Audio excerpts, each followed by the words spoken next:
aminai ne, aminai ne.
In dai ina raye babu wanda zai taba abokina ku gane shi suna ɗauki mummunan mataki. Wannan fansar da kuke niyyar ɗauka kun tafka babban kuskure a wannan shirman naku, sannan kusa a ranku za ku gamu da fushin da ba ku taɓa tsammani ba.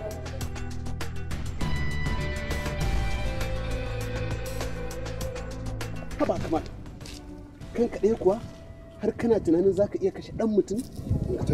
Da hankali na nake faɗa wannan magana. In dai a kankani zan iya salwantar da komai nawa, zan iya kuma salwantar da rayuwata domin in ga taka ta ci gaba. Ka san ko ɗan gidan wane ne kuwa? Ɗan gidan Alhaji Bala ne fa. Kana so ka jawo mana masifa da tashin hankali? Allah sarki abokina, kai ka san wannan. In dai a kankani ko ɗan gidan shugaban ƙasa ne zan iya ɗaukan mataki a kansa, babu abin da ya shafe ni. To shikenan, ni wane ne ni da ba za ka bari ni a taɓa ni ba?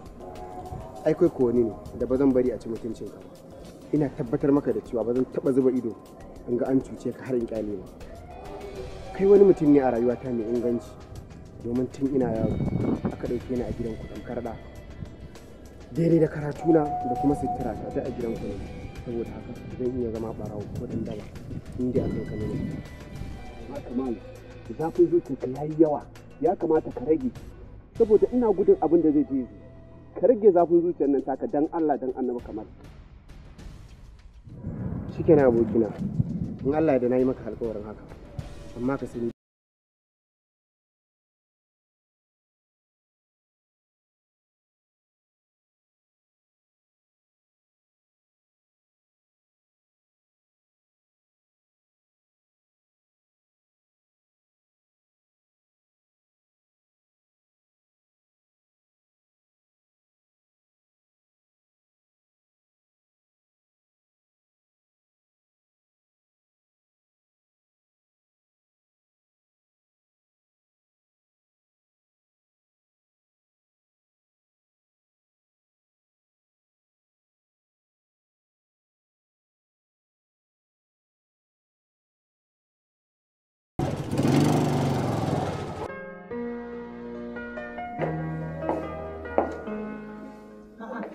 Aisha, mama.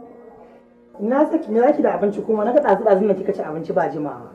Mama ba ni zan ci abincin nan ba, ya kamar da dafa indomi. Ki san mutuniyar sa ce. Ke dai kina ji da wannan ya kamar din naki.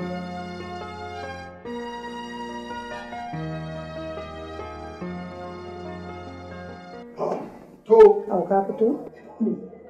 Alhaji kenan. Wani abu ne ba yake bani mamaki da kuma zargi a cikinsa. zargi kamar ne? Zargin soyayya mana tsakanin yarinyar nan da Kamal. To me ya ban mamaki a ciki? Amma kin bani mamaki. Ke ne kike zaune da yara, kike zaune da ita, kike zaune duk abubuwan da ake kuna tare. A ce baki sani ba ni da nake dan shigo dan lokaci ne kawai tsakanin da su. Amma na fahimta tuni. Amma ke baki sani sai ki ce wani kina abin na baki mamaki. Kwarai kuwa Alhaji, don ko kayan wankin sama ba ta bari a kai wajen mai wanki, ita da kanta take wanke mishi ta goge masa kayan shi. Ya? To ba da aikin ga ko ba komai kana da yarka za ka aurar da ita dole hankalinka ya tashi saboda baka san su waye ina ne inda za a kai yarinyar nan su waye to dangi wanda za ka haɗa jinsinka da su to fa haka kai ma in kana da mace ko kana da miji dole sai kun yi wannan to aka ce wannan abu a gida ruwana mai na kenan to ai kiga abu yayi to Allah ya sanya alheri amma kin ga ko mune da ko masallaya za ka tafi masallaci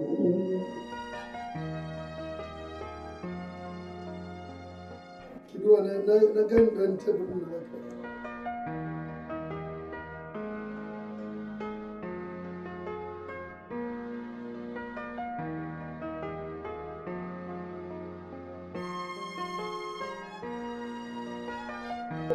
Aisha.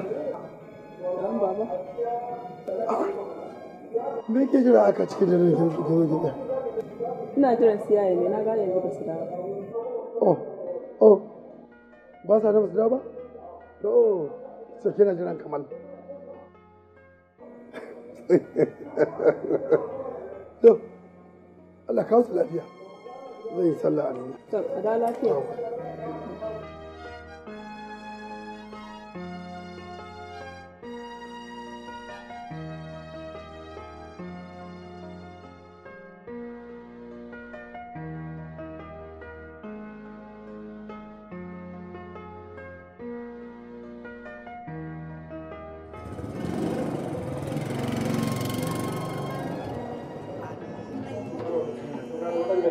Ya za a kira da ke.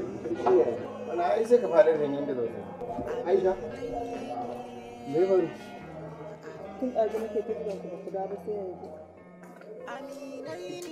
Wallahi wata yarka tsaniya ce ta tare ni. Sai yanzu muka samu muka kawo. Ya kamar sarkin hatsani. Kamar kin sani fa. Yin yau saura kaɗan ma ya kashe wani.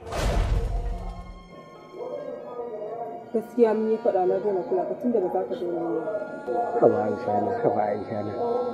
Wannan ɗin ma kuskure aka samu amma na miki alƙawari insha Allah ba zan sake ba. To kai min alƙawari da za ka sake. Insha Allah. To amma fa idan aka taɓa min mukutar dina zan dawo ruwan tsindin kin yadda?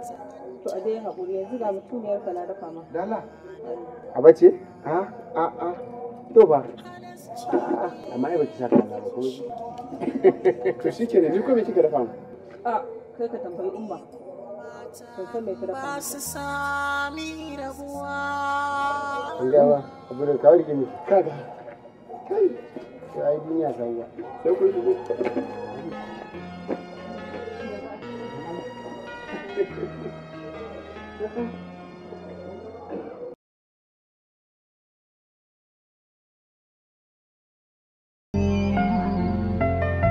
Aminai ne.